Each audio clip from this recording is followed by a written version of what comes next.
एक बार बौद्ध मठ में एक ज़ेन मास्टर रहते थे। एक बार एक आदमी उनके पास आया और कहा कि गुरुजी, मैं मन से परेशान हूँ। मेरे मन में हर समय कई विचार आते रहते हैं।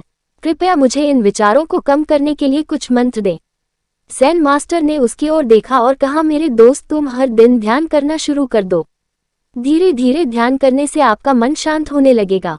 लेकिन उस आदमी ने कहा कि श्रीमान, कृपया मुझे ध्यान करने के लिए मत कहिए। मैं ध्यान नहीं कर सकता क्योंकि जब मैं ध्यान करने की कोशिश करता हूं तो मेरे दिमाग में और भी विचार आने लगते हैं और ज़्यादातर विचार नकारात्मक होते हैं जो मेरे दिमाग को और बेचैन कर देते हैं। ज़ेन मास्टर ने कहा कि चिंता मत करो बेटा, ये ध्यान के प्रारंभिक चरण में होता है, लेकिन धीरे धीरे ध्यान का अभ्यास करने से आपका मन शांत होने लगेगा। लेकिन उस आदमी ने कहा कि गुरुजी, ध्यान मेरे बस की बात नहीं है। आप कृपया मुझे मेरे मन को शांत करने के लिए कोई मंत्र दें। ज़ेन मास्टर ने देखा कि यह आदमी इस तरह से समझने वाला नहीं है तो उसने कहा, ठीक है, अगर आप जिद करते हैं तो मैं आपको एक मंत्र देता हूं जो आपके दिमाग को शांत कर सकता है। फिर मास्टर ने उसके कान में एक मंत्र फुसफुसाया और कहा कि आपको इस मंत्र को बैठकर जाप करना होगा, अकेले, हर दिन। वह आदमी बहुत खुश हुआ और बोला, धन्यवाद गुरुजी, मैं इस मंत्र का प्रतिदिन जाप अवश्य करूंगा। जैसे ही वह जाने के लिए वापस मुड़ने वाला था, ज़ेन मास्टर ने कहा, लेकिन एक बात याद रखें कि इस मंत्र का जाप करते समय बंदर के बारे में न सोचें, अन्यथा मंत्र अप्रभावी हो जाएगा। उस आदमी ने कहा, गुरुजी, मैं बंदर के बारे में क्यों सोचूंगा?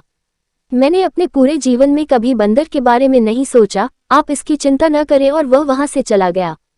वह आदमी खुशी खुशी घर वापस आया और मंत्र जपने बैठ गया। जैसे ही उसने मंत्र का जाप करना शुरू किया, उसे ज़ेन मास्टर के शब्द याद आए कि जब आप इस मंत्र का जाप करें तो बंदर के बारे में न सोचें। जैसे ही उसे गुरु की बातें याद आई, उसके दिमाग में बंदर की तस्वीरें आने लगीं। वह बंदर के विचारों को नज़रअंदाज करने की कोशिश करने लगा, लेकिन जितना ही उसने बंदरों को नज़रअंदाज करने की कोशिश की उतने ही उसके दिमाग में बंदर आने लगे और कुछ समय बाद उसका दिमाग बंदरों से भर गया। उस आदमी ने सोचा कि ज़ेन मास्टर ने मुझे ये निर्देश क्यों दिया? अगर वह जानता था कि बंदर एक मुसीबत है तो उसे इसका उल्लेख नहीं करना चाहिए था। मेरे दिमाग में और कोई जानवर नहीं आ रहा है और बंदर नहीं जा रहे हैं। वह आदमी परेशान हो गया।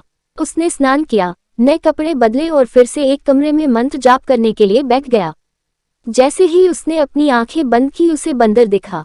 वह जहां भी देखता वे उसके चारों तरफ होते। वह रात को बंदरों को देखता, यहाँ तक कि वह अपने परिवार के सदस्यों के चेहरे में बंदरों को देखने लगा। आदमी पागल हो रहा था। वह जितना ही बंदरों को नजरअंदाज करने की कोशिश कर रहा था, उतने ही उसके दिमाग में बंदरों की बातें आ रही थीं। सुबह तक वह लगभग पागल हो चुका था। अगली सुबह वह वापस ज़ेन मास्टर के पास दौड़ा और उन्हें सब कुछ बताया और कहा कि गुरुजी, आपने मुझे कैसा मंत्र दिया है। कल तक मैंने कभी बंदर के बारे में नहीं सोचा था और अब मेरा दिमाग पूरी तरह से बंदरों के विचारों से भर गया है और बंदर मुझे एक सेकंड के लिए भी नहीं छोड़ रहे हैं। कृपया मेरी मदद करें और मेरे दिमाग को इन बंदरों से मुक्त करें। ज़ेन मास्टर ने कहा, ठीक है, बस आराम करो और मंत्र पढ़ना बंद करो, कुछ मत करो। वह आदमी निश्चिंत होकर बैठ गया और मंत्र पढ़ना बंद कर दिया। उसे आश्चर्य हुआ कि अब बंदर का तो ख्याल ही नहीं रहा, सब कुछ सामान्य हो गया।